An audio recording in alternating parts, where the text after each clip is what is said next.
My name is Stephen Richmond. I am chair-elect of the section of international law, and we are particularly delighted with this program today, which will feature Jonathan Granoff, who is chair of our task force on nuclear nonproliferation and president of the Global Security Institute, who has been doing these types of programs in a series that have included Bob McNamara, Ted Sorensen, Bob Geldof, William Perry, and others in an attempt, and Michael Douglas, among others, in an attempt to bring to you interesting and lively dialogue with persons who have really been at the forefront of key events of the day. In that regard, we are delighted to have with us Valerie Plame, who is a former covert CIA ops officer, an activist, and perhaps most importantly, as she indicated, a mom. So with that, I'll turn it over to Jonathan Granoff, and we look forward to a very exciting dialogue. Thank you. Thank you, Steve. Thank you so much. You know, we've had a series of people who have done so much to enrich the quality of our lives. One could argue that Robert McNamara may have saved the world and with Ted Sorensen during the crisis with the Cuban Missile Crisis, the wisdom that they brought to the table. And the last, and Michael Douglas has done so much as the United Nations messenger of peace for disarmament, as well as what he did in what he's done for us in the realm of art. And last year we had Dr. William Perry, former Secretary of Defense. And today we have Valerie Plame, who I believe not only has demonstrated character and courage, but has stood up in the face of tremendous obstacles to exemplify the values that we as lawyers hold so dear, holding government to accountability and speaking truth to power when it's necessary. So I want to go into this and begin and ask Valerie a little bit about herself. Like, where do you come from, and how did you end up becoming a CIA officer rather than a movie star? First of all, thank you. Thank you for having me. I'm delighted to be here. I don't often, in fact, maybe never, have I spoken to a group of lawyers. So I'm giving you a little break from Brexit talks and taxes. You know, I saw the titles of what you've been going through the last couple of days, so this is something completely different. Let's see. I think I am not exactly what you think of when you think of CIA ops officers. But it came to me because I come from a family of public service. My father fought in World War II in the South Pacific. He became an Air Force officer. My brother was a Marine. He was wounded in Vietnam. My mother was a public school teacher. So when I was given this opportunity to join the CIA, I really jumped at it. It was, sounds corny perhaps, but it was an opportunity to serve my country. It was very clear who was wearing the black hats and who was wearing the white hats at that time. And it sounded like it was a lot more interesting than what my friends were doing. Where were you? Who were your friends? Where were you when you had this opportunity and seized it? I mean, you know, what was the environment that you were living in? I know you grew up in the suburbs of Philadelphia. Well, I moved around a lot because my dad was Air Force, but I went to high school outside of Philadelphia. For my undergraduate degree, I went to Penn State. So it was a quintessential college experience. My primary concern was, what am I doing on Friday night? Football games. And but I always knew, and I didn't even know what NGOs were at that time, but I always knew I wanted to do something outside of central Pennsylvania. No offense whatsoever to State College. I just knew, I was like, there's a big wide world out there and I got to find it. So I was recruited out of college, and when you're that young, what do you know? Nothing. But you figure, okay, what the hell, I'll give it a try. And I turned out to be good at it. And what did you, what were the first strong lessons you learned when you joined the agency? I would say a lot of my my colleagues, my co-classmates. They bring you in as a class.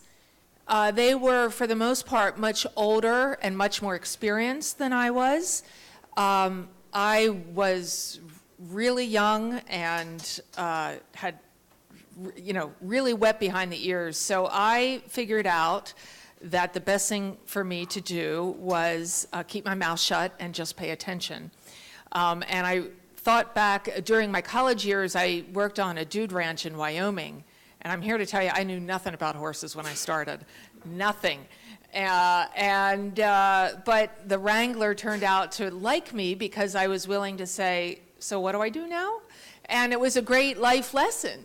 You'll hear those stories of people bluffing and BSing their way through whatever, and that is sometimes appropriate and works.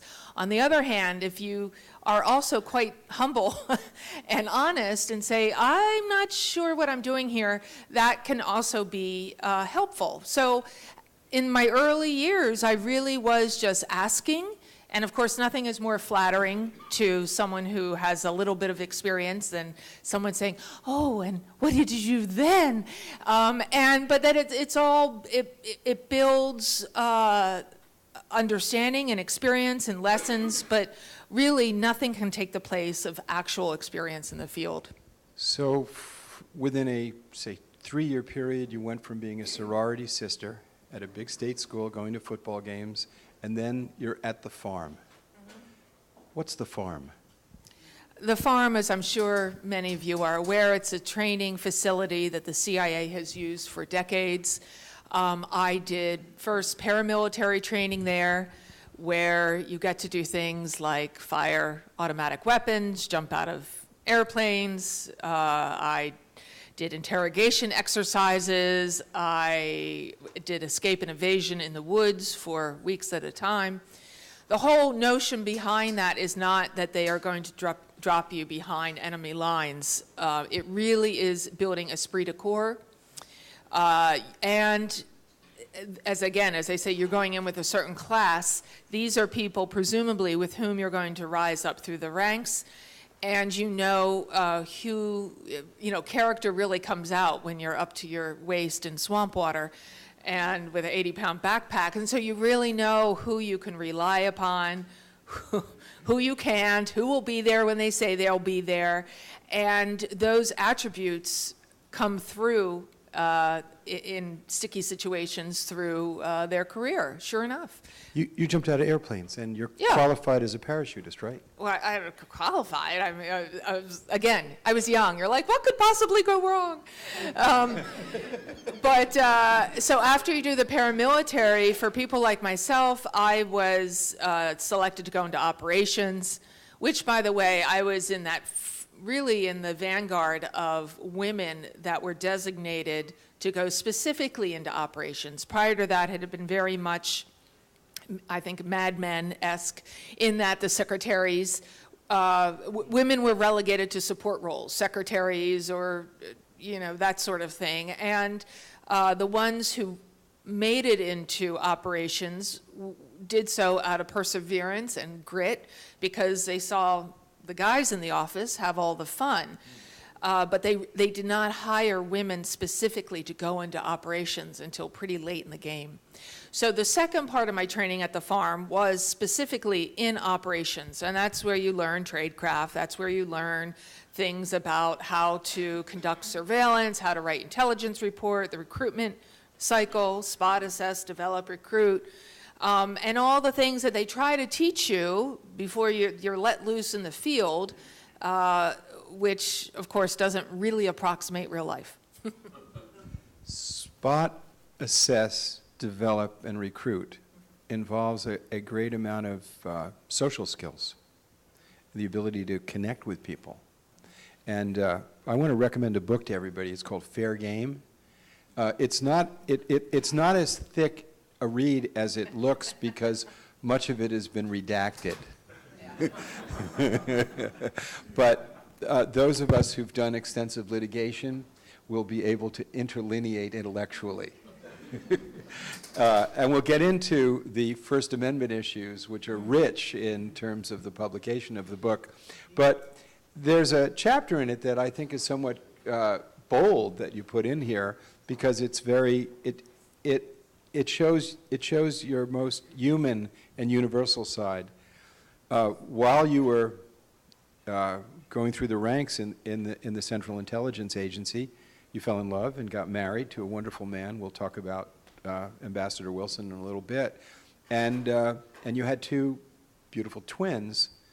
And tell us a little bit about that experience, because I think I might even read the last paragraph of that chapter after you tell us a little bit. So I decided to include a chapter. I suffered from very serious postpartum depression after the birth of my twins. And I am blessed with, for the most part, really stable, upbeat, emotional, mental health. And I was highly educated. These children were wanted. I mean, I didn't have them until pretty late in life. I had married someone who was the love of my life, and I had no idea what was going on. It brought me to my knees. You know, recruiting Russians, piece of cake. Dealing with a couple of tiny, tiny babies, that was hard. That was hard.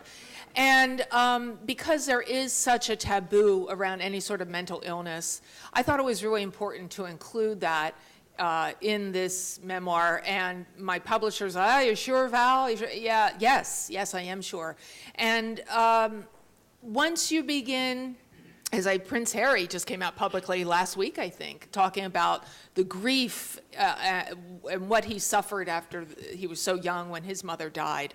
And as he says, once you start take that step, it really takes a lot of courage to speak about your own experiences. You realize you are not alone. There are so many people who suffer, or they know someone close to them.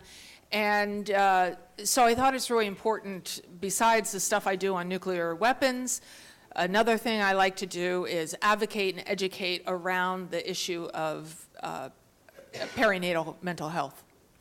So you talk about postpartum depression, right? Postpartum depression. Yeah. Although I would not wish postpartum depression on my worst enemy, I had grown in ways I had not anticipated a year earlier, and I liked developing this side of my character. Quite different from working to keep weapons of mass destruction out of the hands of terrorists or rogue states. This harrowing experience, during which all the touchstones of my life before motherhood were lost, ultimately provided me with a more developed sense of compassion and a drive to help others in ways that I never had before. I was a changed woman.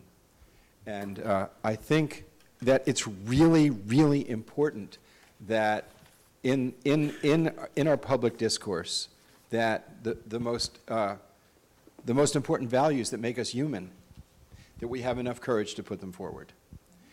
And that it's so anomalous when we start talking about what you did as a profession, which involved nerves of steel, and diligence, and determination, and grit, dealing with some of the most evil threats that human beings can ever create, and then at the same time have the courage and to honor the supreme value of compassion.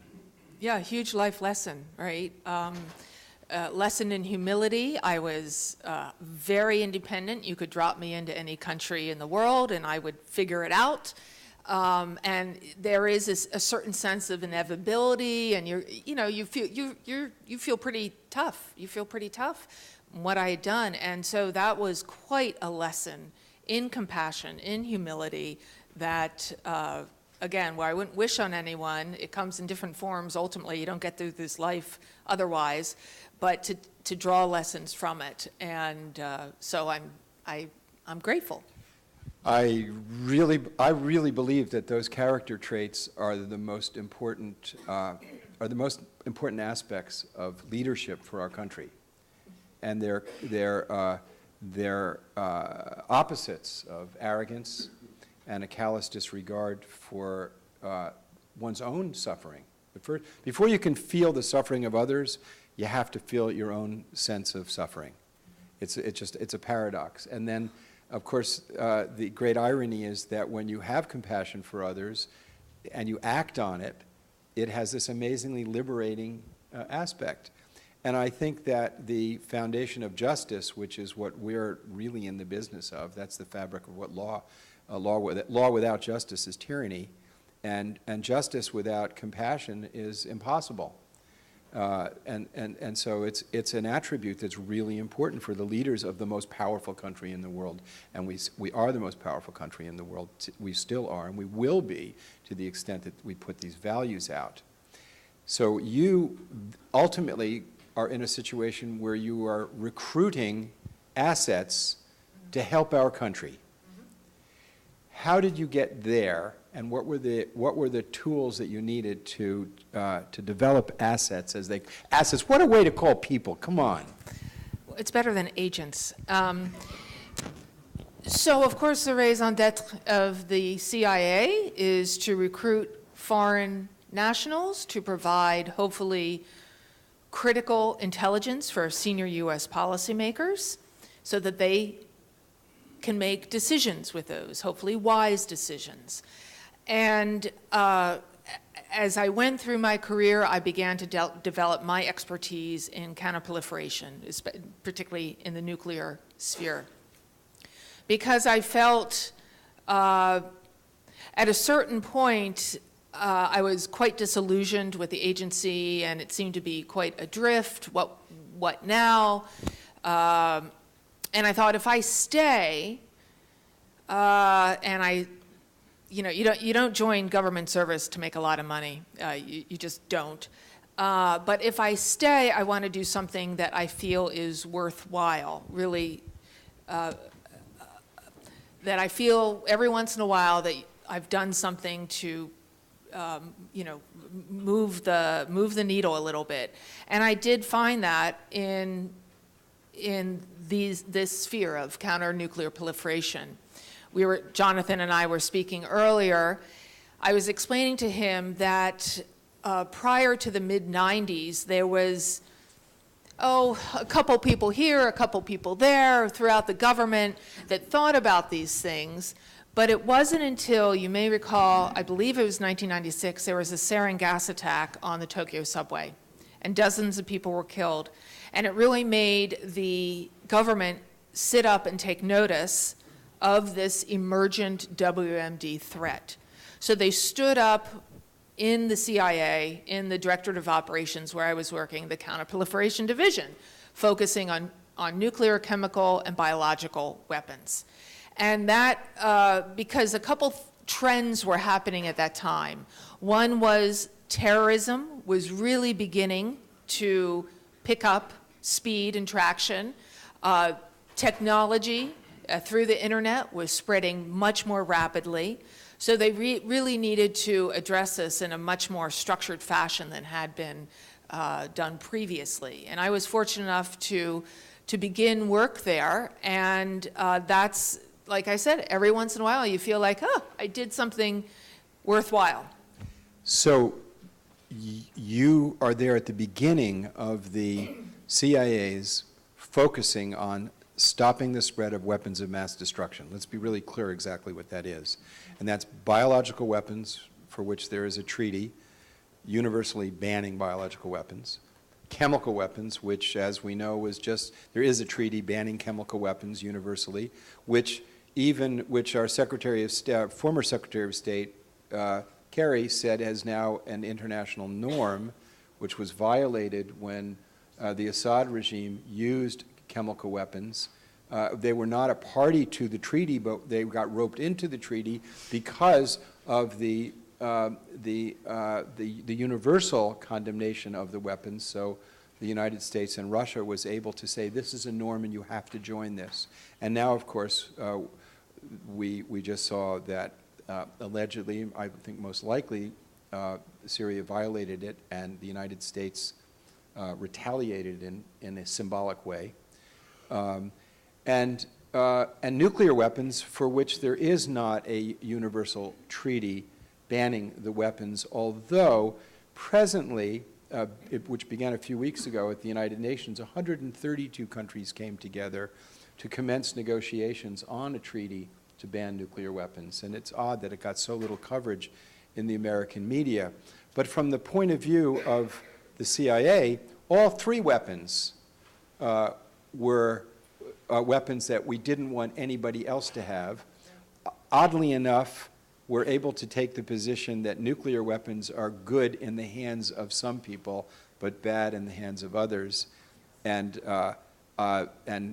former Secretary General of the UN said that these are arms for which there are no good arms, or something to that effect. Yeah, try explaining to your Iranian friends why it's okay for Western Judeo-Christian countries to have a nuclear weapon, and it's really not okay for Muslim countries to have a nuclear capability. I've always thought of it as if you said that no country can use polio or smallpox as a weapon, but will let 9 countries use the plague as a weapon. Somehow that just doesn't seem to fit a stability formula. So you're in the beginning of this unit or this division there, and how does it develop, and then how does it operate? Can you tell us that? I'll speak a little bit to some of the things we were working on. You may be familiar with A.Q. Khan. Do you know who he is? He is a Pakistani nuclear, actually he's not a physicist, he's a metallurgist. And very fascinating story. His family, when India and Pakistan were divided quite violently and millions of people died, his family moved from India to Pakistan. And as you might imagine, he had quite a chip on his shoulder. And when he finished some of his studies in Pakistan in the early 60s, he went to Europe, Northern Europe, and completed his studies in metallurgy and got his doctorate. And he ended up getting a nice job at a consortium in the Netherlands. And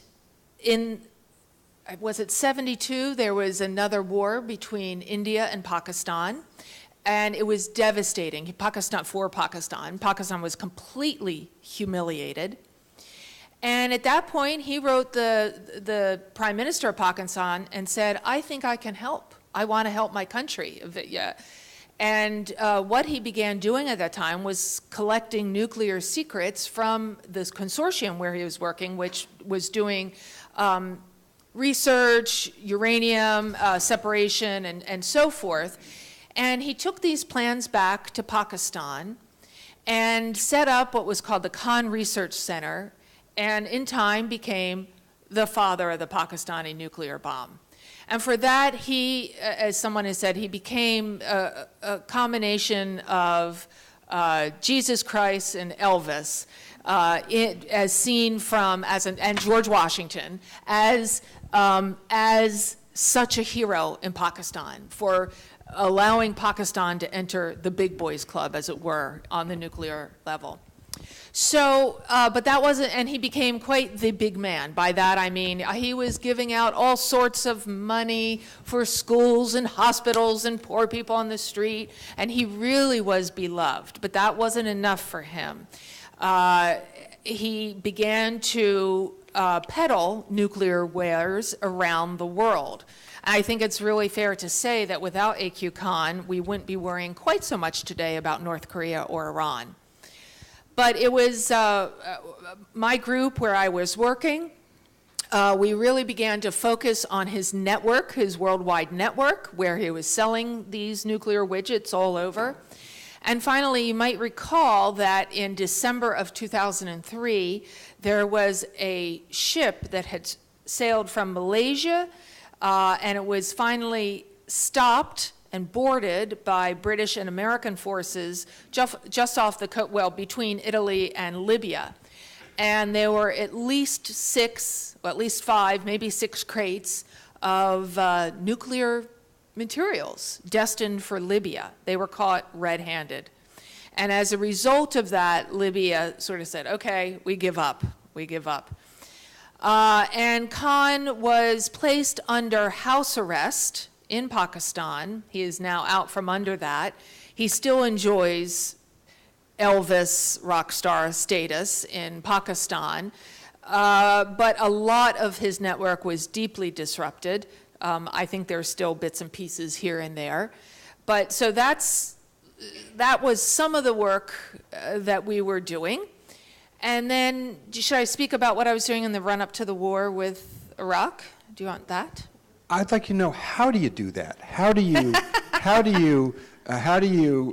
track a network like that? Okay. What do you do? Do you go out in the street and just go find people? No. You have to set up businesses. You have to put people in the field. You have to see what are the products that people are buying. You have to track votes. What do you do? It is an incredibly complex operation to do this. It was truly worldwide, and he had different helpers doing different things.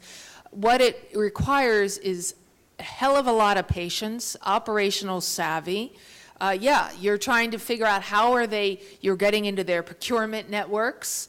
You're trying to figure out who's buying what, because that tells you the state of whatever, if in his case, a nation state that is seeking nuclear capability. What are they looking for, which tells you what they lack or what they already have.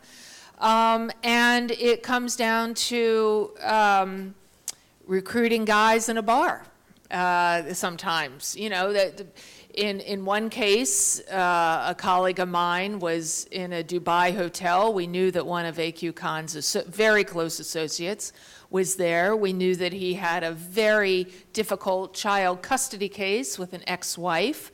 And we knew all about that. And we knew that he was hurting. And this takes time. It takes time to develop that information. It takes time to develop rapport or trust. And he was recruited at the bar and was able to get us in. There are other points of entry, but get us in very, very close to Khan. So I want to put in a bid here because I'm totally biased, given my background of human intelligence. We spend billions of dollars a year on all sorts of cool spy stuff, satellites, and that is all in the NSA, as you know, Fort Meade up the road, growing by leaps and bounds. In fact, it was not big enough, so they had to build this enormous complex in the southern desert of Utah to go through gazillion gigabytes of information. The point is that's important, but I would argue strenuously that you cannot lose the human dimension in that, because it comes down to those relationships. Just like in what you do, you might have reams of paper in front of you, but it comes down to you reading your counsel opposite you of the table, or your reading of the client, what's missing, what is she saying, he saying. So, for example, think of just about a year and a half, 18 months ago, there were Russian tanks massing on the Ukrainian border. And of course, we knew how many tanks and what their battle formation was, and we had all sorts of satellite imagery, but I will bet that President Obama would have given his eye teeth if he knew what Putin was thinking about doing with those tanks. So that is where the importance of human intelligence comes in to the multi-billion-dollar spy industry. So you had to have agents all over the world reporting to your division in the CIA? Yeah. And you were one of the people in charge of that? Yeah, one of the people in charge of that. I remember I had a conversation with Ambassador Jack Matlock.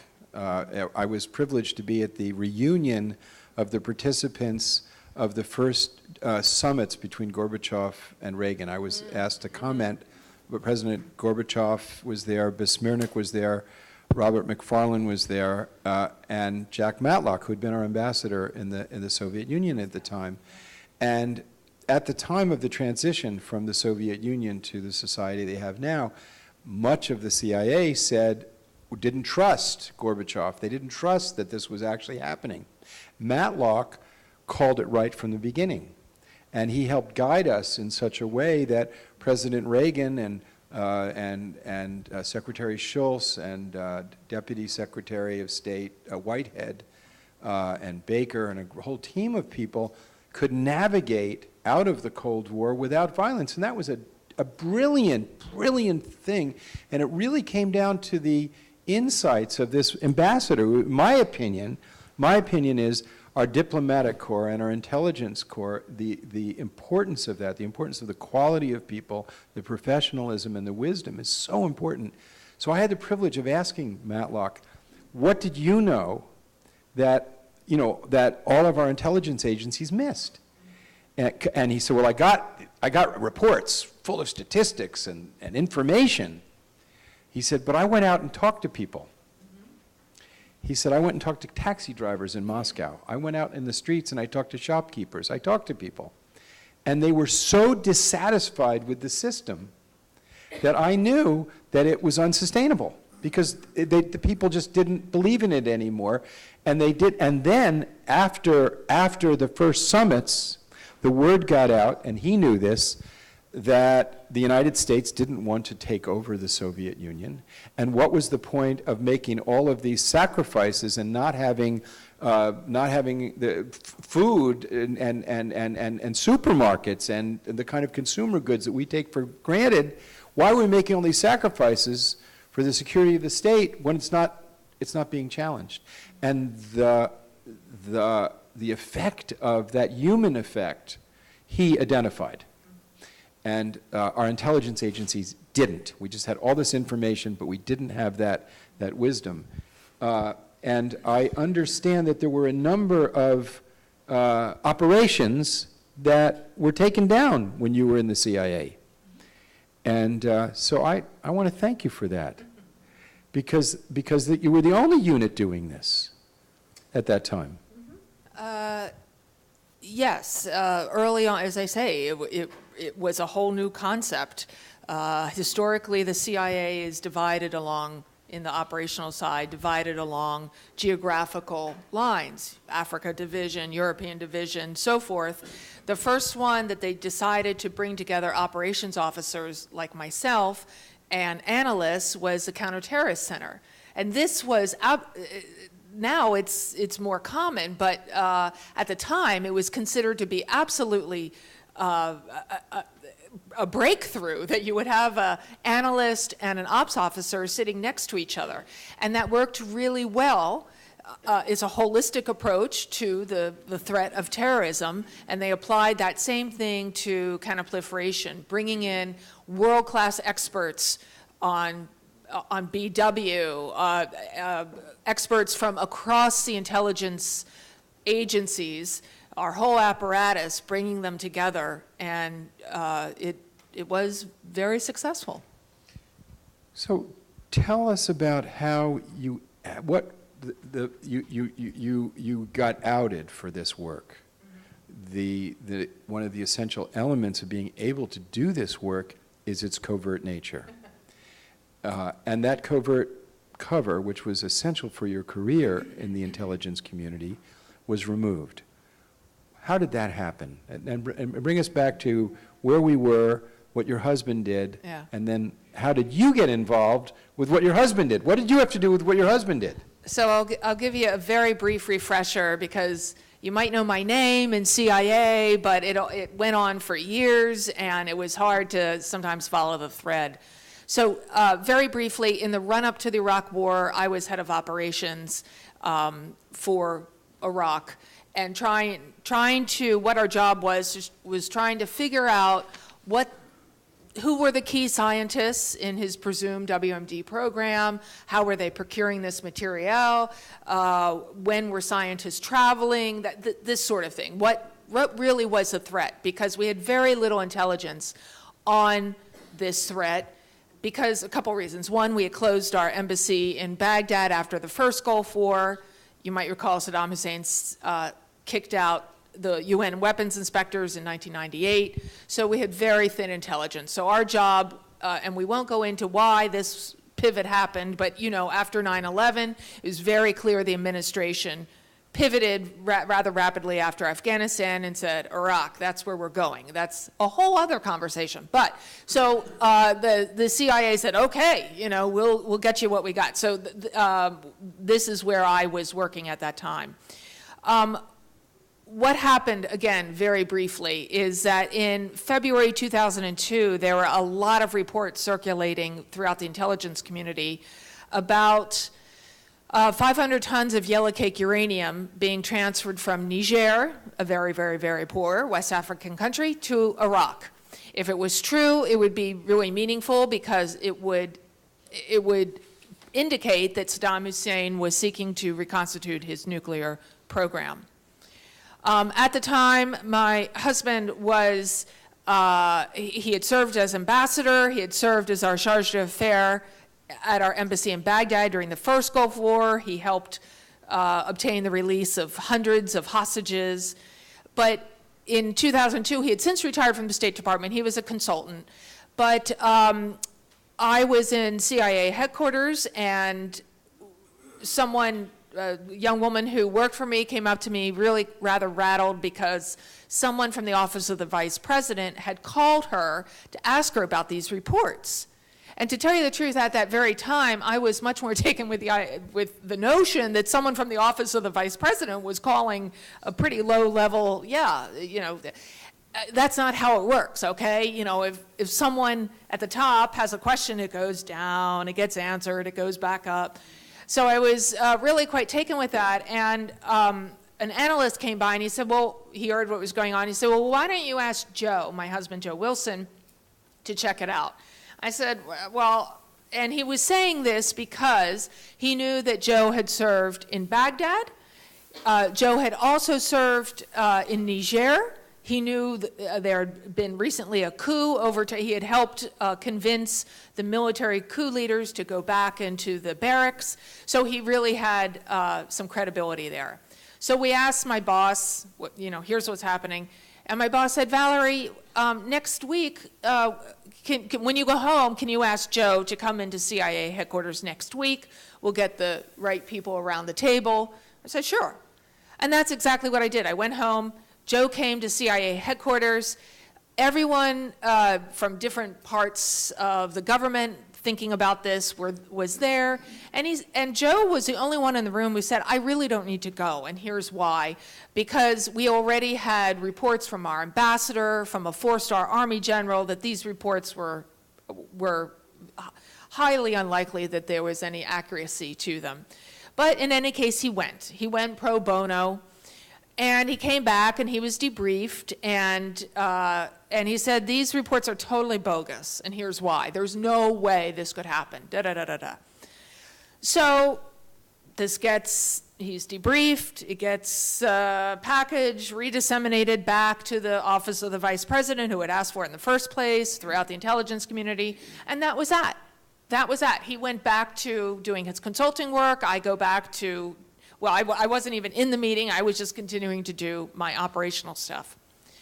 So fast forward about a year later, January 2003, President Bush gives his State of the Union address, and in it, he says the now infamous 16 words, through the British government, we have learned that Saddam Hussein has recently sought significant quantities of uranium from Africa.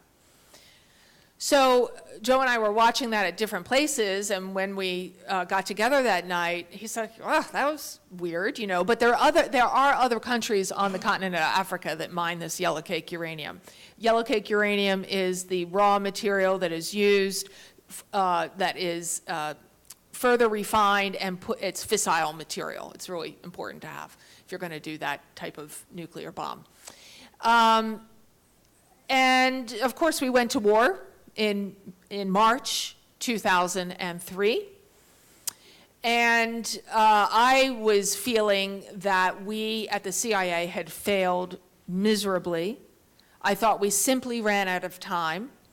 I thought that for some time there, I thought our troops were really in mortal peril. There was no doubt if Saddam Hussein had weapons of mass destruction, he would use them. But as, of course, nothing's turning up, and the insurgency begins to get traction, there's no WMD, because we had been told, as Americans, we had been told that there was an imminent nuclear threat from Saddam Hussein. Remember all the administration officials who said, we don't want to see the smoking gun in the shape of a mushroom cloud. But that's not happening. So Joe, meanwhile, is very discreetly trying to figure out how those words got in the President's State of the Union address. After much consideration, he decided to write an op-ed piece for the New York Times entitled, "What I Did Not Find in Africa." And it came out July 6, 2003. He talked about his trip at the behest of the CIA to investigate this, that there was nothing there. And he went further and gave his opinion that said, I believe that a lot of the intelligence was cherry-picked or manipulated to take us into this war. So the very next day, the White House came out and said their version of an apology, and they said, well, those 16 words really didn't rise to the level of inclusion of the State of the Union address. And quite pointedly, all of that was left out of Colin Powell's remarks before the UN in February. In any case, Joe thought he did what he set out to do, which was hold his government to account. That's all. He had subsequently been painted as this, crazy partisan. He wasn't. Neither one of us were. He was really just trying to act out of a sense of, well, that's not right, and here's what I know. In any case, a week later, a conservative columnist who's now dead, Robert Novak, printed my name in his column and my CIA affiliation, and it felt like I had been sucker punched.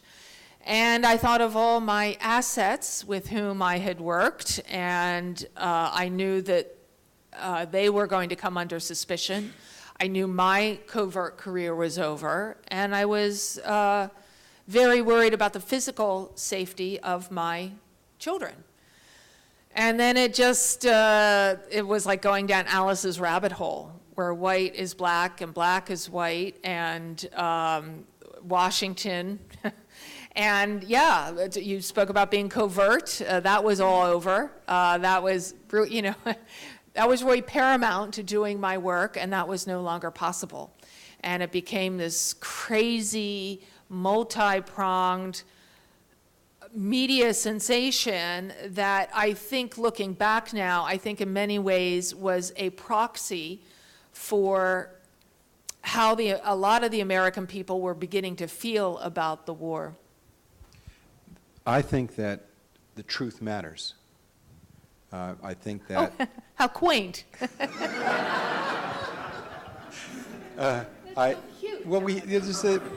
There's a saying that sort of our law is based on pacta sunt servanda. It is the basic premise of contract law that agreements must mean something, and there's a social contract between those who govern and those who are being governed. And the basis of that is that words have to mean something, and they have to be true. So I just want to underscore the situation in which your husband came out and said what the government is saying is not possible or true, that 5 tons of yellow cake uranium can't possibly have gone from Niger to Iraq and not be seen. 500? That's a whole bunch. 500 tons. Yeah, 500 tons. Yeah. Oh my God. Okay. So there was none. So, but I want to just that these were not ambiguous positions. So I'm just going to read some of the things. The Secretary of Defense, Donald Rumsfeld, said, "We know where they are, the weapons of mass destruction. They're in the area around Tikrit and Baghdad, and east, west, south, and north, somewhat." White House spokesperson, "Well, there's no question that we have evidence and information that Iraq has weapons of mass destruction, biological and chemical particularly. All this will be made clear in the course of the operation. for whatever duration it takes. George Bush, President. Intelligence gathered by this and other governments leaves no doubt that the Iraq regime continues to possess and conceal some of the most lethal weapons ever devised. Again, the White House. We know for a fact that there are weapons there. Simply, this is Vice President Cheney, simply stated, there's no doubt that Saddam Hussein now has weapons of mass destruction. And this is what we were being told. And it was alleged that the hard evidence for that was this some of the hard evidence was this yellow cake uranium. Her husband debunked it, and the retaliation was to put this entire operation that was actually substantively, materially, significantly making the world safer, and they undermined it. I mean, the gravity of that is astonishing when you look at it in relief. And when you look at the consequences of not telling the truth, of the size of the disruption of the Middle East, it is immeasurable. I have studied a little bit about one of the front companies that you had, Brewster Jennings. They have front companies. That's how they work. They're covert, you know. She had a front company that allegedly uncovered in 2002 a shipment of VX chemical weapon of mass destruction to Iraq and prevented it from happening. Now, had that material gotten there, it wouldn't have been enough to beat us in a war, but it would have been enough to say, look, they have weapons of mass destruction. I mean, yeah, what you can and can't tell me. I can neither confirm nor deny. Okay, that's what I thought. So you're outed, and then, what is it, 14 months later? There's a prosecution against Scooter Libby. How does that happen? No, it actually took much longer. So ultimately, you may recall, the Attorney General recused himself. Comey stepped up, and we now hear Comey a lot in different job. But they appointed a special prosecutor, Patrick Fitzgerald, and he, straight arrow, he wanted to get to the bottom of what happened. There's something called the Intelligence Identities Protection Act that was first drafted in the early 80s. Unfortunately, very poorly done. It's not really very good, and the bar is very low. So what happened was he was finally only able, the special prosecutor only brought a grand jury together, but he was only able to prosecute Scooter Libby, who is Vice President Cheney's chief of staff. And at the end of that, he was convicted on 4 out of 5 counts. For me, the most important was obstruction of justice, because as the special prosecutor said, it was like throwing sand in the umpire's eyes. He really couldn't get to the bottom of what it was. There was I've never yet managed to have, I got close. I was in Chicago not too long ago, and hopefully one day I will have dinner with Patrick Fitzgerald, and we can do a review of what happened. My sense is that he is a prosecutor who wants to go in and feels that he's got, 85% chance of conviction. And maybe with others that were involved, Karl Rove and others, maybe it fell just short of that. And then you had a civil trial. What Not a happened trial, no. My husband and I filed a civil suit because, as you know much better than I, the bar is lower.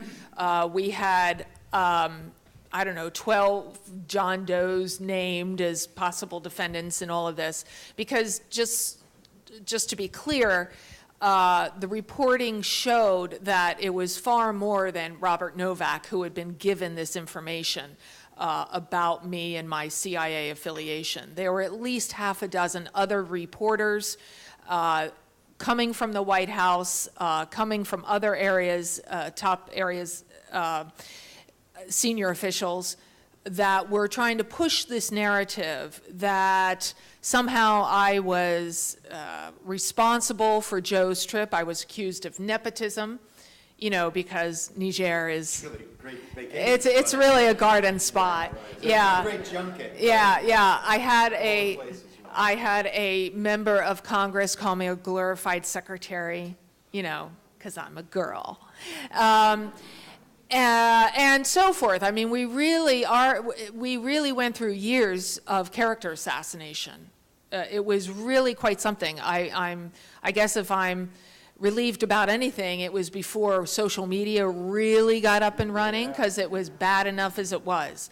I mean, you have no idea, A, what it's like to totally lose your privacy overnight, or what it's like to pick up your hometown paper. At that point, we were still living in Washington, D.C., and to see your spouse being called a liar, a traitor, and everything else. I mean, they're talking about these people named Joe Wilson and Valerie Plame that I have no idea who they're talking about. They have no idea what our characters were, what we had done our entire careers.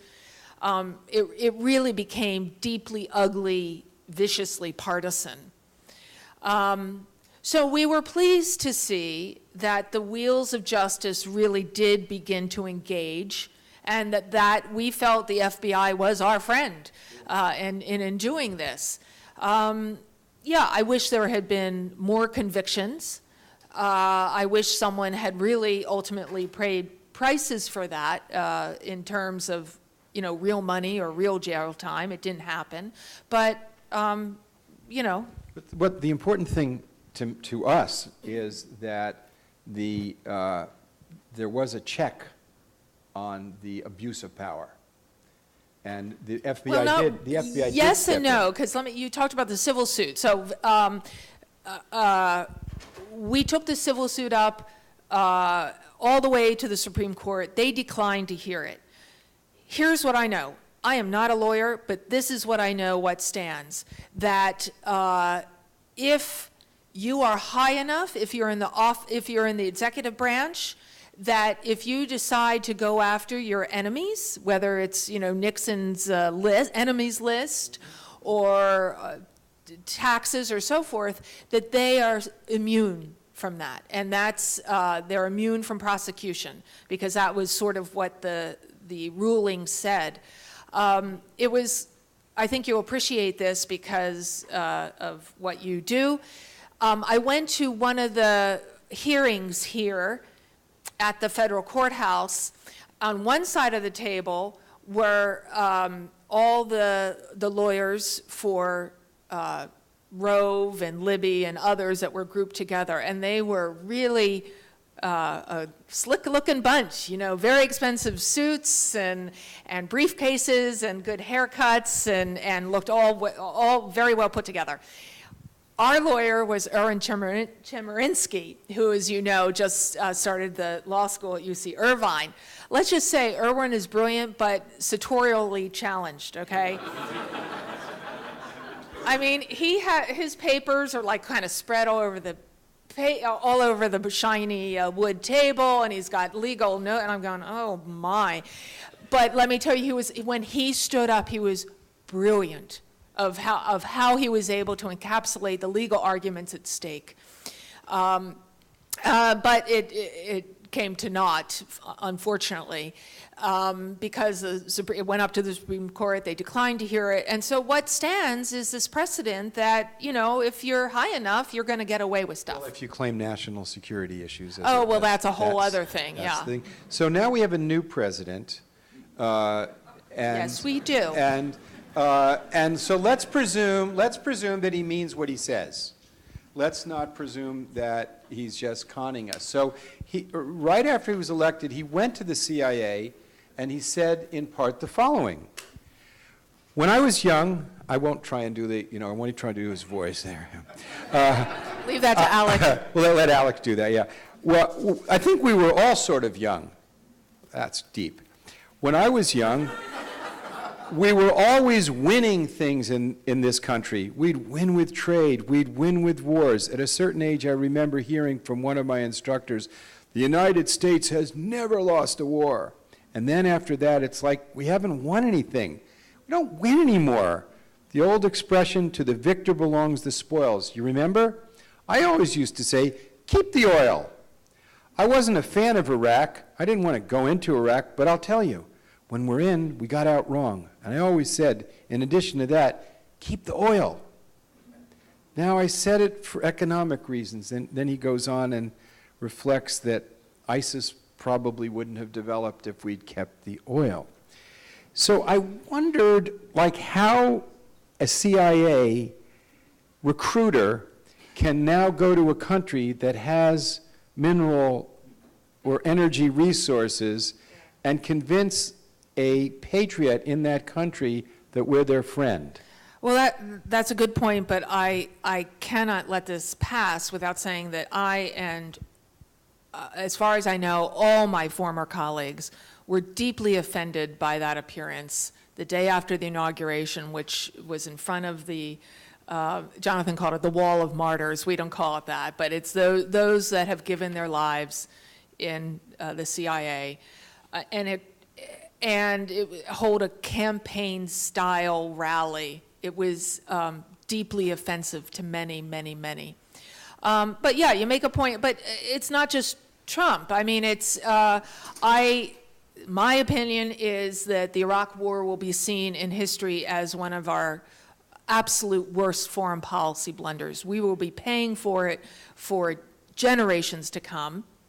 As a result, look, the world was with us on September 12th, 2001. That was the peak of our influence. And through our actions, we have eroded, I believe, my opinion, we have eroded deeply our political, moral, economic standing in the world. And it's statements from the head of, the leader of the free world saying, oh, we should have taken your natural resources are not helpful. Yeah, it certainly does a dishonor to the most fundamental values that we stand for. But there are other issues that are not just corrosive to the United States, but are probably existential to the human species. And presently, there's a bill that Senator Markey has to state that the president cannot unilaterally use nuclear weapons first, because presently there is no check whatsoever on the president's using nuclear weapons first. And our weapons are on the same high alert status they were at the height of the Cold War. There's a great opinion article in the New York Times by Bruce Blair, who was a missileer, talking about the various hacks into the computer systems, as well as computer errors that, I mean, there's one of them just in 2010, 50 nuclear Minuteman missiles sitting in an underground silo in Wyoming mysteriously disappeared from their launching crew's monitors for an hour. They went offline, and nobody knew whether we'd been hacked, whether they'd been launched. There was an hour we didn't know whether they were actually launched. So he suggests that we take the missiles off of alert status, so that can't happen, and the Russians would do the same. Senator Markey's bill, which is really quite modest, just suggests that the United States cannot unilaterally start a nuclear war, that this is in contravention of the concept that wars must get a congressional review of some kind. But we still have about 15,300 nuclear warheads in the world. And recent studies show that if a mere 100 were to go off a modest exchange in South Asia, for example, it would put in excess of 5 tons of soot into the stratosphere, lowering the temperature of the planet by a degree to a degree and a half Celsius for at least a decade, essentially ending agriculture as we know it, and thus ending civilization. And so presently, this is the situation that we're in.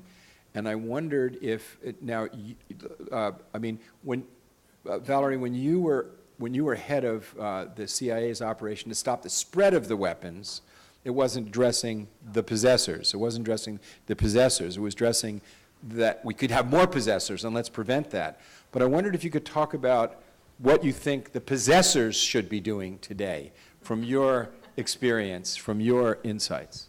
Allow me to start first with the point that you opened, and I don't think this notion is really sunk into the public's consciousness, which is there is absolutely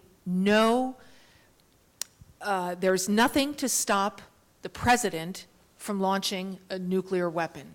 There is not a check from Congress. There is not a check from the Supreme Court. You're dreaming if you think it's the Secretary of Defense. I think, I don't know if it was John Oliver or Steve Colbert who said, we are delusional if we think Ivanka Trump is going to be leaning over the desk in the Oval Office saying, "Come on, Dad, don't. Come on, Daddy." It's like somehow she's the moderating influence. Yeah. The fact is, it's really so antithetical to what we like to believe to be our democratic ideals. War, when we are asking our sons and daughters to kill and die in our name. And this is something that it is unimagiable.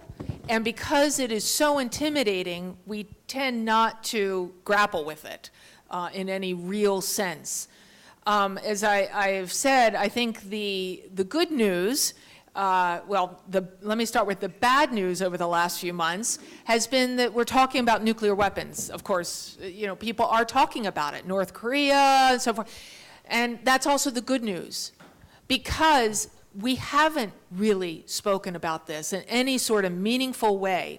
What happened was at the fall of the Soviet Union, we had the so-called peace dividend, and by and large, we all sort of said, "Phew, we don't have to worry about that anymore. Thank goodness." And in fact, the world is a far more dangerous place today because of the rise of terrorism, because of the spread of technology, because there have been proliferating, and we have non-state actors, the threat of so-called dirty bombs, which you don't need 100 in the South Asia, you just need one in Manhattan or one in downtown Washington. Not because, as you probably well know, but it's not a high rate of casualties, but the panic that would ensue, and what I believe, if a dirty bomb were to go off in any metropolitan area, the population would be clamoring for martial law, because you want to make sure that it doesn't happen again. So that's where we are today. However, I'm looking for bright spots anywhere, and I think that ironically, this president that has made people think about nuclear weapons more than ever before, in a long time anyway, in any thoughtful way, he might just be the one to effect change. And what I would do is appeal to, not that I'm being invited to the Oval Office anytime soon, but I would certainly appeal to the deal-making side. I mean, this is the art of the deal guy. All right, go to it. Make the deal with North Korea. What do you have to do? But it also speaks to what we as citizens need to do to be engaged, pay attention, and continue to push it. Was it 1982? There was 1 million people in Central Park, 1.5 million, depending on who's counting. And 1.5 million people in Central Park protesting against the Cold War. And this is, finally got into Reagan's head that, this is something that really people are paying attention to. And that and other factors did eventually drive him to sit down with Gorbachev and to begin to reduce from a high of about 60,000 nuclear weapons in the world to where we are today, about 15,000, something like that. This section, to our credit, originated a resolution that the entire ABA has adopted in support of ratification of the Comprehensive Test Ban Treaty. And just this week, the Deputy Foreign Minister of Russia And the head of the Comprehensive Test Ban Treaty Organization did an op-ed in The Diplomat calling for renewed effort to get the test ban treaty ratified. And there's no good reason not to, because we don't have any need to test. We've tested way more than we need. And it's a symbolic gesture to the world saying that we take our commitment seriously, because we committed to ending nuclear testing in 1995 to get the indefinite extension of the Nuclear Nonproliferation Treaty. Now, the ambassador that did that on behalf of the United States, Ambassador Thomas Graham, is the co-chair of the Task Force on Nuclear Nonproliferation. So I have never made this plea, but I'm making it now. I'm asking for more membership in our task force. So if you have any interest in doing this, easy to reach me, jonathangranoff@gmail.com. I think we need some big numbers, because we have the ABA's imprimatur for this very modest policy, and we should push it. I mean, if we get one win, maybe we'll get 2 wins, and we can get heard and we can break through. But I personally don't think that that's nearly enough. We have to go to the core issue, which is that nuclear weapons themselves are more of a problem than any problem they seek to solve. Yeah, why do they exist in the first place? Exactly, it's an existential threat, but you can't just get rid of them like that. We have to build structures. We have to strengthen the inspection regime. We have to strengthen our intelligence capacities to make sure that there's no breakouts as we move forward. But right now, there's 96% of them are in the hands of 2 countries. So if the United States and Russia decide to lower the political value of them by taking some modest steps, it could have enormous value on the rest of the world. So I'd like to now open the floor. Now, I've made my plea, I'll finish the case to make sure that you see that this is not partisan. You know, this is not partisan. This is not Republican or Democrat. So I'm going to quote the most popular Republican president. Well, first of all, Richard Nixon brought the Biological Weapons Convention into being, and it was over his watch that the Nuclear Nonproliferation Treaty came into force. And Ronald Reagan and George Bush Sr. did most of the heavy lifting for the Chemical Weapons Convention, and was instrumental in the INF Treaty and the START Treaty and the SALT Treaty. And the most popular Republican president ever said the following, and I quote, Ronald Reagan: "A nuclear war cannot be won and must never be fought. The only value in our 2 nations possessing nuclear weapons is to make sure they'll never be used. But then, would it not be better to do away with them entirely? We seek the total elimination one day of nuclear weapons from the face of the earth." This is Reagan's inaugural address. "My central arms control objective has been to reduce substantially and ultimately to eliminate nuclear weapons and rid the world of the nuclear threat. The prevention of the spread of nuclear explosives to additional countries is an indispensable part of our efforts to meet this objective, the objective being disarmament. I intend to continue my pursuit of this goal with untiring determination and a profound sense of personal commitment. I can't believe that this world can go on beyond our generation and on down to succeeding generations with this kind of weapon on both sides poised at each other without someday some fool or some maniac or some accident triggering the kind of war that is the end of the line for all of us. And I just think of what a sigh of relief would go up from everyone on this earth if someday, and this is what I have, my hope, way in the back of my head, is that if we start down the road to reduction, maybe one day in doing that, somebody will say, why not go all the way? Let's get rid of all these things. That's Ronald Reagan. So I open it up to the floor, and let me bring the mic so that we can get it picked up on the video, and I'll gladly walk around. So, I saw you right there. Identify yourself, too. All right. My name is Sarah, and my question is, I guess what caused the shift in your mind from the CIA mentality of nuclear weapons are good for some countries, but we need to stop proliferation, or I guess maybe there never was that rift and you were committed just to the NPT part of it. But then the next part is your opinion on the likelihood of a JCPOA type deal with North Korea, please. couple light questions. The first one, I would say, I didn't start with the idea that nuclear weapons were good for some countries and bad for others. I was just very involved in the operational aspects of making sure we were running good operations, trying to figure out who had what were they getting. But it wasn't until I left the agency in 2007 and I stepped away a little bit, and with a little bit of time and space, we left Washington. I moved to Santa Fe, New Mexico, where we are now. That allowed me, again, just time and space to go, wait a minute, you need to, this expression is way overused right now, but you really need to drain the swamp. Abolition it's not enough to hold back the dam. It's not enough. You really have to move toward complete abolition, because it isn't, that and climate change are absolutely existential. No matter what you care about, whether it's the Second Amendment, whether it's employment, whatever it might be that captures your imagination, pre-K education, whatever it is, none of it matters if you don't get that right. So your second question was on North Korea and The likelihood of like eventually a JCPOA Yeah. deal.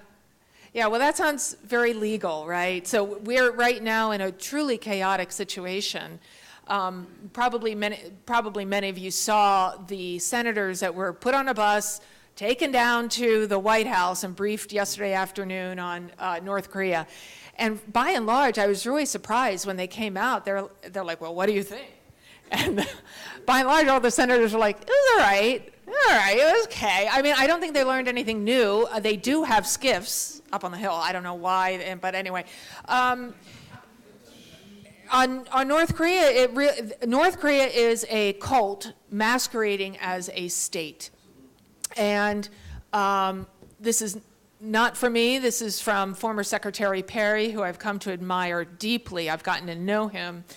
And I think as I don't know, how old is he now? He's old. Yeah, he's really old. But he is sharp as can be, and he believes that, like, this is going to be my last hurrah. I'm going to make sure that particularly young people are aware of this threat. So what he said about North Korea is that they are seeking three things. One, that the regime continues to stay in power.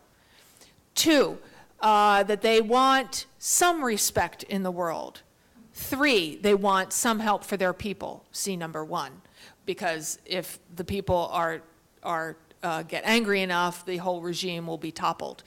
And the way we're going about it now seems to me, I'm deeply concerned. I'm deeply concerned.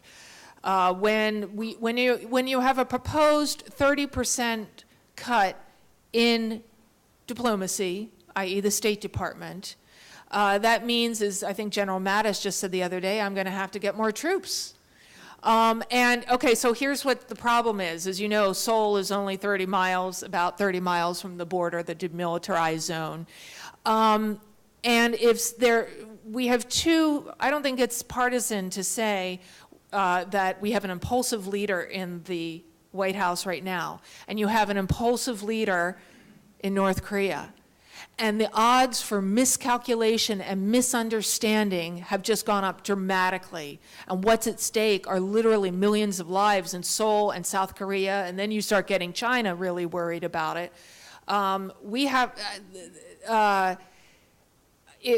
came very, very close to a deal, as we were speaking about earlier, under President Clinton and driven by Secretary Perry with North Koreans that would have, I believe, we wouldn't be talking about this today, but it fell apart at the last minute. There are no obvious good solutions to this. I mean, you can talk about all the treaties you want, but ultimately it's going to come down to what allows North Korea to feel that they are somehow safe and that the regime will continue in power. So Secretary Perry, to bring that update, has said that his negotiations met all three. Mm-hmm. And I'll just refresh your recollection. When he spoke to us before, he pointed out that Kim Dae-jung, the president of South Korea, came to Washington, met with Colin Powell. Colin Powell was Secretary of State, said, we're going to do the deal. Then the next day, Cheney saw it in the newspapers, went to the president and said, you can't do Bill Clinton's deal. We walked, so at that point, the luncheon with the president of South Korea was canceled. He went back. The North Koreans haven't trusted us for anything ever since. So he says now that they have the nuclear weapons, which they wouldn't have gotten, they get 1 and 2. They feel they're secure and they feel they have some degree of respect, but they don't have number 3, which is some development for their people. So there is a space in there where we could get something, and what he thinks we can get is containment, stop the program, stop it from spreading, and over time, hopefully, over time, if we can contain it, some normalization. That's not a great success, but it's better than war. Ken Reisenfeld. As a section, we have dealt with a lot of different policy issues that fall within your strong swing zone, one of which is torture. And obviously our view that torture is inappropriate. So as a human intelligence professional, where is the line between coercion and torture?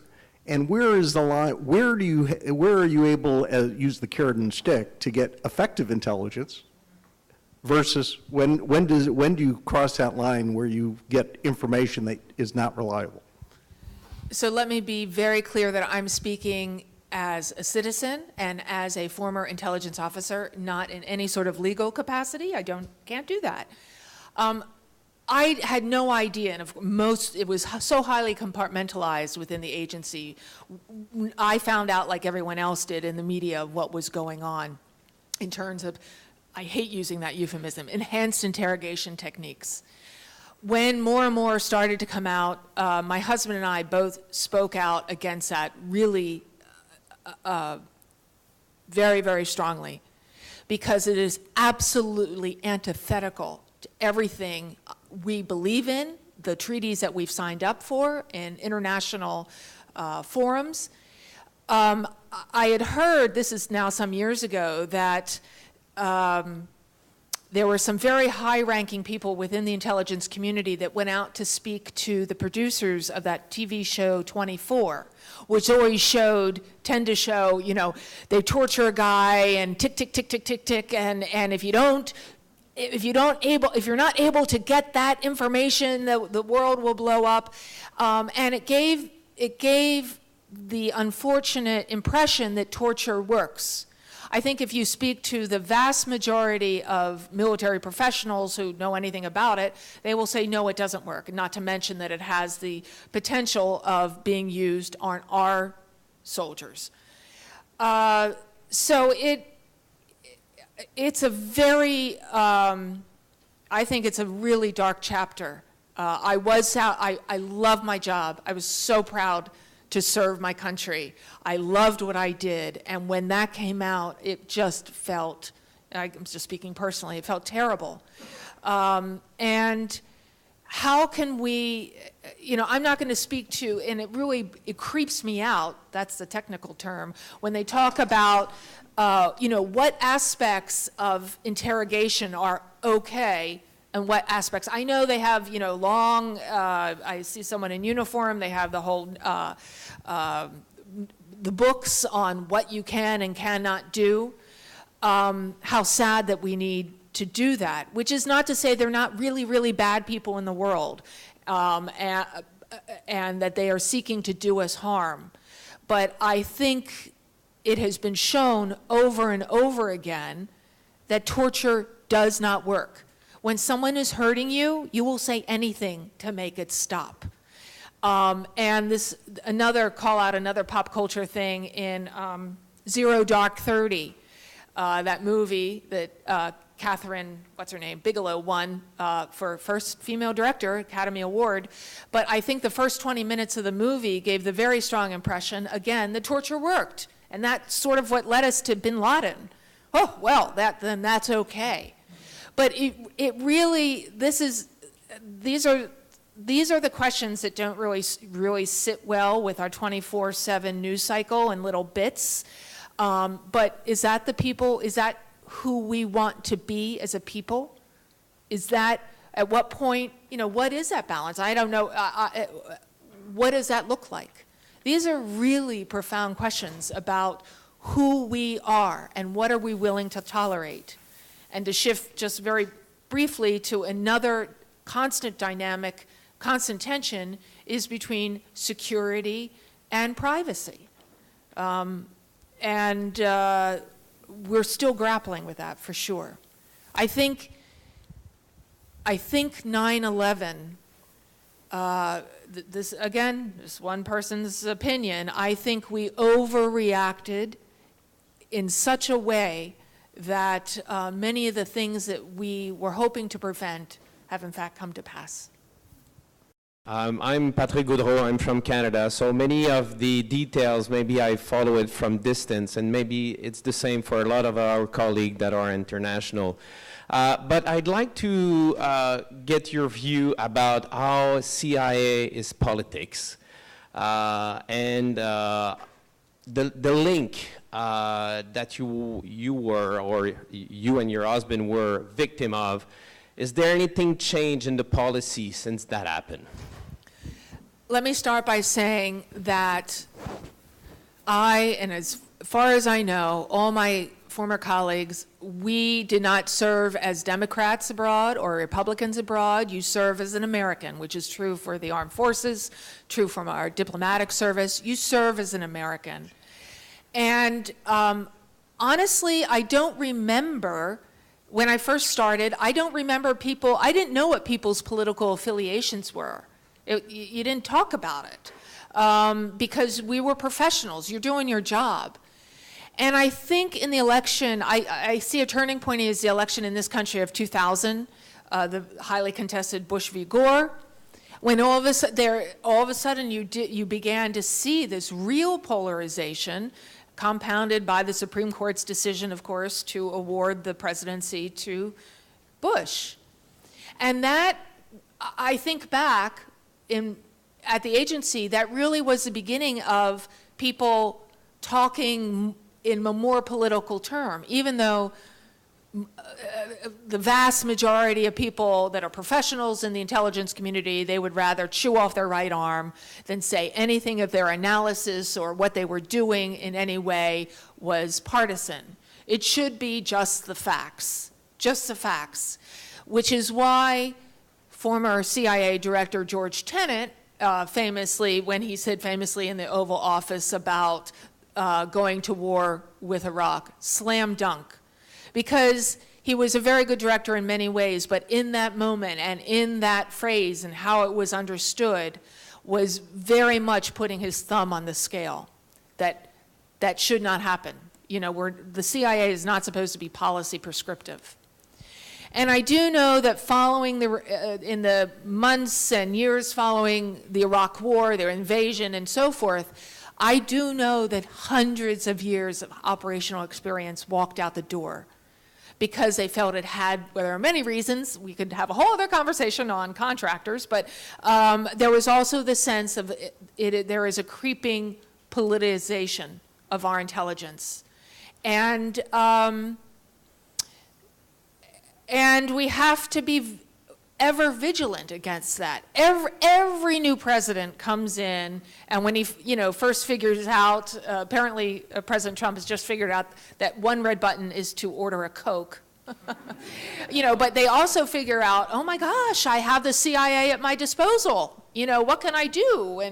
And there's definitely a learning curve, and how you have to be extremely cautious with that. There was a lot of talk a few weeks ago, it seems to have dissipated a bit, about the so-called deep state, meaning those embedded bureaucrats throughout the government and in the intelligence community that, they're going to burrow in and provide some resistance or not or whatever. You have to be ever vigilant, because otherwise you're a banana republic. You become a banana republic if you allow momentary partisan politics to hold sway over what is the best from a national security viewpoint. And I'll leave on one last point, which is I could make a whole argument about the Iraq War invasion. It was an ideological trial. Hey, we want to do this, and this is why we have, there is a whole stream of thought boosted by so-called intellectuals who said we need to do this for our safety and for Israel's safety. And that is really unfortunate because it didn't actually address our own national security needs. So we are in a time period now where clearly it's unprecedented, which I don't think is partisan to say. It is an unprecedented period of time, and we as citizens need to be really vigilant that, that those in power really keep our national interests at the forefront. One more, Jonathan says. Hi. I know you want to have dinner. So I agree. I wanted to point out, to jump on something you said towards the end of one of the questions, that the North Korean regime is a cult masquerading as a government. I think everybody here agrees that, the regime should not function, that the people deserve something better. And there are plenty of regimes like that. And at the same time, we have a goal of nonproliferation. And I wonder whether it's a coincidence that many of the states that seek to get weapons of mass destruction are ones that know that we want them gone. I wonder whether there's a legitimate fear on the part of leaders like Kim Jong-un who see what happened to Muammar Gaddafi, and for the sake of not being too graphic, who met a very gruesome end. And I'm wondering, is there a way to harmonize the two, wanting to advocate for regime change and nonproliferation, or whether we have to give one of those up? Yeah, that's a great question, because in fact, when I was speaking about A.Q. Khan, he's like, hey, I want Pakistan to be at the big boys table, and one way to do that is have a nuclear capability, without question. What Jonathan works on, with the different things that I work on in various fora, is to how do you get across the very true message that nuclear weapons do not make us safer, that they really belong in the dustbin of history. They worked for a time under the mutually assured destruction dogma of the Cold War, but now they really are, because of terrorists trying to get a hold of them and others, that they are not going to make you safer. The good news is there have been countries, there have been historical instances, South Africa is one, who all but had it and turned away from it. So I love it when you use quotes from Ronald Reagan, Saint Ronald Reagan, who says, nuclear weapons should be abolished. President Obama, in his first foreign policy speech in Prague in April 2009, said nuclear weapons must be abolished. Well, you have to have more than those at the very top who have this, blue sky dream. It has to come from us. And so I want to leave you with this, where you go back to wherever you're practicing law and whatever your engagement is in your community and so forth. As I think many of us are trying to figure out how do we get re-engaged, or how do I engage in a meaningful way in what is a not normal period. Do ask your elected representatives, what's your position on nuclear weapons? What do you think about that? And so it can be done. I do believe that there is a little window of opportunity here. I know you all need a drink after thinking about nuclear weapons, but there is hope, but it comes from you as the citizens of this country hold our government to account for their words and deeds. So I'll leave it at that. We are, well, we're going to give her a shout out at the end, but we are not just citizens. We are professional advocates, and we are professional analysts of being able to tell the difference between chocolate and shit. Or we're not lawyers. And I mean, earlier today, Jonathan Meyer and the Committee on National Security did a session on cybersecurity. So, and you just think of the combination of how much our security system with nukes relies on computers and how vulnerable it is. I mean, you know, when you start putting it together, I want to give you one quote that my friend William Colby said, and we were in a discussion about it, and he said, my concern is that we're a bunch of experts, we're like ants on a log talking to each other, but some of us see the waterfall. And we don't want to be that way, because we still have, as Jonathan Schell said, the gift of time. So Valerie could do other things. Hopefully she will run for office. That's what I'm going to push her to do.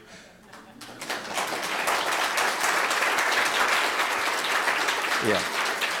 And I hope some of us will support her in this. She's also on the board of a wonderful foundation called the Plowshares Foundation, which was founded by a great woman leader, Sally Lilienthal. And the Plowshares Foundation does a lot of good work in this field. I urge you to take a look at it and support it and other similar organizations. But I want to end with this challenge to us, which is we're not winning on this issue, and we're not winning. We're not winning. To get the START treaty out of committee, President Obama pledged $1 trillion. $1 trillion to modernize the arsenal.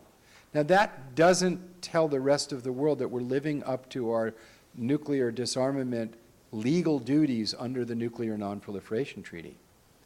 So there's over 130 countries will meet again in June, and there will be a treaty created to prohibit nuclear weapons. But our country is not even participating in the negotiations.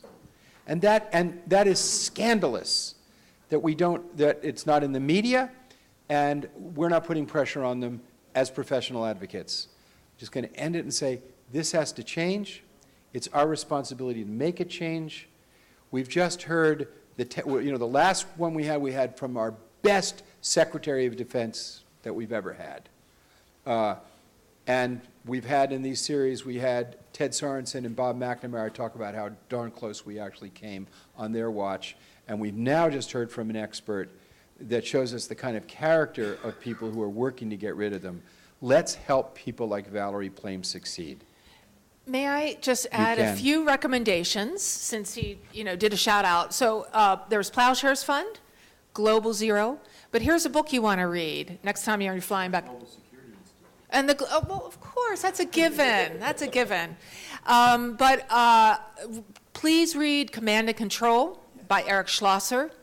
It is narrative nonfiction. It reads like a thriller, scare the heck out of you.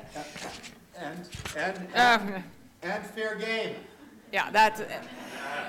And I would also, if on your Netflix, put on your lineup Countdown to Zero, which is a documentary that came out about the threat of nuclear weapons, and it has Gorbachev and Tony Blair and Musharraf and Baker all talking. These are men with literally they had their finger on the button and talking about it. It's extremely well done. So those are a couple recommendations for you. I thank you for your time and your questions. Thank you.